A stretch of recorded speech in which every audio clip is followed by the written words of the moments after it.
research project, I chose to focus on high stakes testing. This is a topic that really interested me because of how common high stakes testing is in education today. It plays a role in what material teachers choose to focus on and how long to spend on each topic.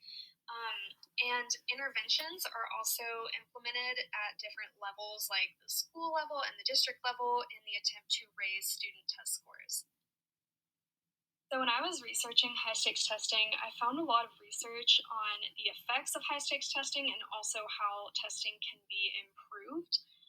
So, the two main points that I wanted to go through in this presentation is first, ways that we can improve student performance on testing through formative assessment and through study skills, and also how the attitudes that we have around high stakes testing can influence the tests themselves. One of the strategies I found for improving student performance on high stakes tests is to take inspiration from schools in Finland, where students have performed very well in the PISA. So, there, instead of focusing on high stakes tests, they focus on formative assessment, and this allows students to regularly check in with students, understand what their needs are, and adapt to meet those needs. And Hendrickson suggests that this is something we can learn from because if we expand our formative assessments, we can support student growth, and that can improve performance on summative assessments. To support students, especially those with learning disabilities, in their study skills. There does tend to be an expectation that students should have good study skills by the time they get to high school, but students with learning disabilities can still have challenges with studying and staying organized, and we wouldn't want this to be too much of a hindrance to students both understanding the content and showing that they understand the content.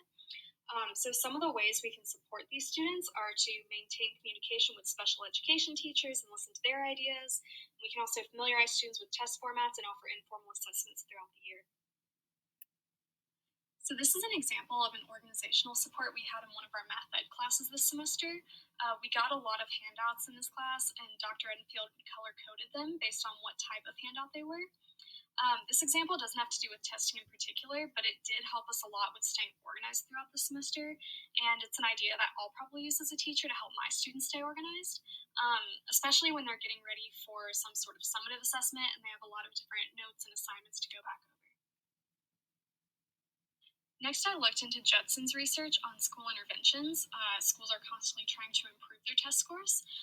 Judson explored what the differences were between schools that improved their test scores and schools that did not for students who originally failed high stakes tests. And he found that the actual types of interventions were the same across both groups. But he said the differences he found were rooted in how the interventions were chosen, the dedication, and a shared ownership among faculty members like teachers, administrators, and support staff. Support programs we implement, but the cultural meanings we create for different test results. There were several examples in this article about how attitudes affected high stakes testing and vice versa. One of the examples that stood out to me was when intelligence tests were renamed to readiness tests and public opinion of those tests improved. Another example that stood out was when groups of minority students with systemic disadvantages were described as limited in ability due to lower standardized test scores.